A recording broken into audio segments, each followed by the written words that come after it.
The midday sun beat down hard on the wide, cracked plains of the Sonoran Desert. The heat shimmered off the dry earth, and the air buzzed with cicadas. 38-year-old Logan Barrett, a veteran wildlife ranger with over a decade of experience, moved slowly across the rugged terrain, scanning the ground for signs of illegal activity. He wasn't new to this. He tracked poachers and animal traffickers across every inch of this harsh land, but today felt different. His boots sank into loose sand as he made his way through the dry wash, the weight of the sun pressing into his shoulders. His canteen was nearly empty, and every step felt heavier than the last. Logan wiped the sweat from his brow and checked his handheld radio again. Still nothing but static. Signal was gone. Out here that meant trouble. Alone, exhausted, and nearly out of water, he had no choice but to keep pushing forward. Then he saw it, boot prints, unmistakably human, partially masked by the wind-blown dust. They led toward a patch of mesquite trees in the distance.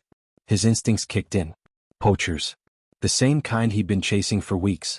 As he approached the trees, a sharp glint caught his eye. He stepped closer and found a metal snare looped and tied to a low-hanging branch, a trap meant for a bobcat or perhaps even a coyote. It was fresh. Someone had been here recently. Logan crouched to inspect it, heart pounding. The sun bore down harder, his vision started to blur, and as he rose to his feet, a wave of dizziness struck. Everything tilted. Then everything went dark. When Logan came to, the first thing he noticed was the dryness in his throat, like sandpaper against his breath. His body felt like dead weight, his limbs limp and unresponsive.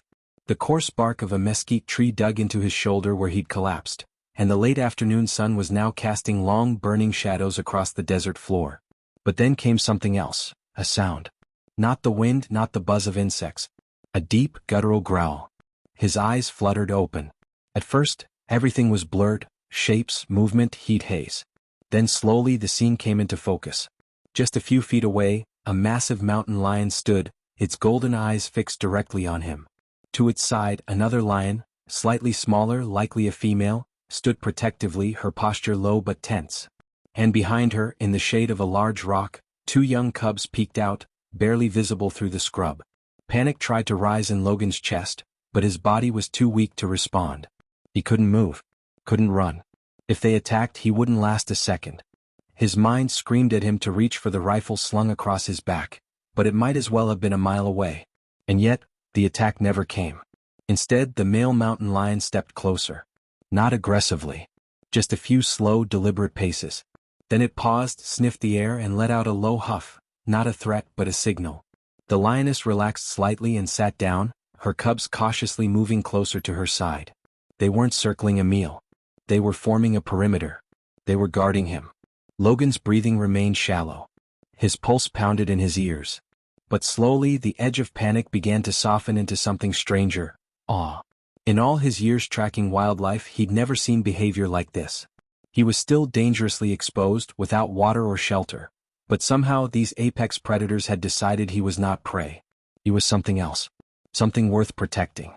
As Logan lay beneath the shade of the mesquite tree, drifting in and out of consciousness, a memory, distant but vivid, rose to the surface of his exhausted mind.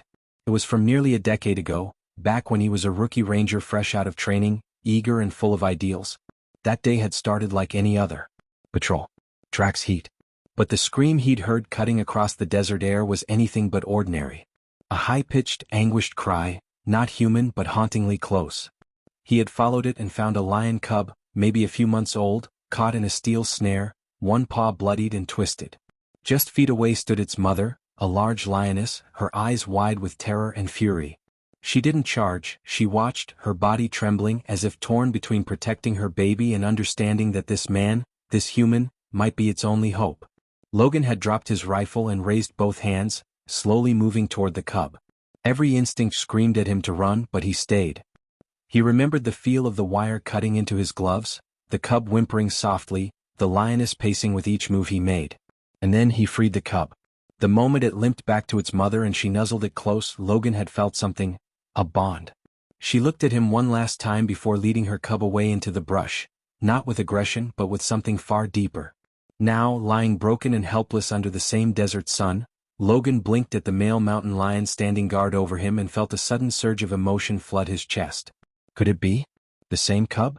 Grown, powerful, regal, and remembering? The lion looked at him again, and this time Logan saw it. Not hunger. Not indifference. But something else, recognition. A connection years in the making, never spoken but never forgotten. He wasn't just a human in their territory. He was part of their story. And they were now part of his. In that moment, under the gaze of wild protectors, Logan didn't feel afraid. He felt honored. Whatever this was, instinct, memory, or something greater, it was real. And it was keeping him alive.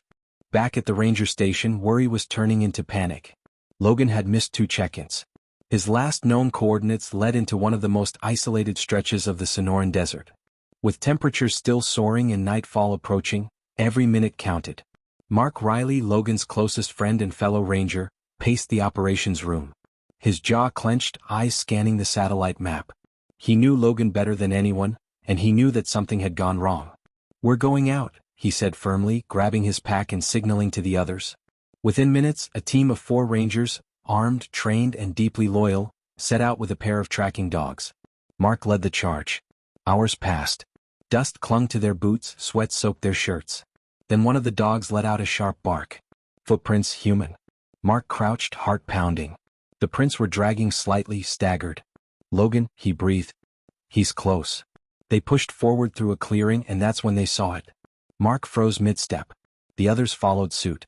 A pride of mountain lions, not attacking, not feeding, but silently encircling a motionless figure beneath a mesquite tree. Logan.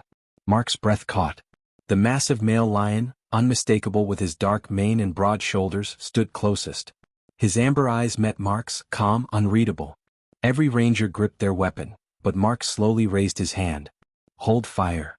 And then, something extraordinary happened. The lion took a step back, and exhaled. A deep, rumbling huff, almost like a sigh, resigned, peaceful. Then he turned his head away, giving space. Mark understood immediately. "They've been guarding him," he whispered. He rushed forward, dropping to his knees beside Logan, pressing 2 fingers to his friend's neck. A weak but steady pulse. "He's alive," Mark shouted, voice thick with emotion. As the others moved in with the stretcher, the lions didn't retreat in fear. They lingered, watching with solemn eyes. The male lion, the one who remembered Logan's kindness all those years ago, stood tall and still, a silent guardian. As they lifted Logan, Mark looked back. The lion's gaze never faltered. It wasn't just protection. It was gratitude. And in that moment, surrounded by the very wild they had sworn to protect, the line between man and beast blurred, united not by instinct or fear, but by an unspoken bond that would never be broken. The steady hum of the rescue vehicle blurred into the background as Logan Barrett drifted in and out of consciousness. His body ached, every breath ragged and shallow, but he was alive. Mark sat beside him, wiping the sweat from Logan's brow, whispering words of encouragement that might not even be reaching him. Back at the ranger station, the medical team worked quickly. Fluids were administered, vitals checked, ice packs laid gently along his body to combat the heat stroke. Logan didn't speak until he did. Barely above a whisper, his lips parted. "The lions, they saved me." The nurse paused. Mark, sitting at his side, leaned in. "What did you say?" Logan repeated, just slightly stronger this time. "They didn't hurt me, they guarded me." Mark's throat tightened. He had seen it with his own eyes, the lions forming a protective circle around his best friend, not as predators but as sentinels. There were no claw marks, no bite wounds. Not a single scratch. Just sunburn, dehydration, and sheer exhaustion. Later that day, the entire team gathered in the briefing room, photos and drone footage displayed across the monitor.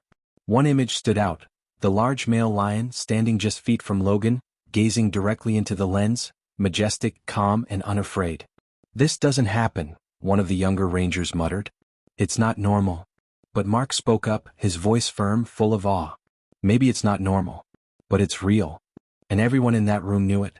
Nature had protected one of their own. Logan's survival wasn't just luck. It was something greater, a connection forged years earlier in a moment of compassion, now returned in kind. The lion had remembered. Somehow, in the wild logic of the untamed, the rescue of a cub had not been forgotten. And now, the man who had once saved life in the wild, had been saved by it. A miracle not born of medicine or machines, but of memory, instinct, and grace. It had been 3 weeks since Logan Barrett returned from the edge of death, 3 weeks of rest, hydration, and slow recovery under the desert sun. But the pull of the wild hadn't left him. It never did.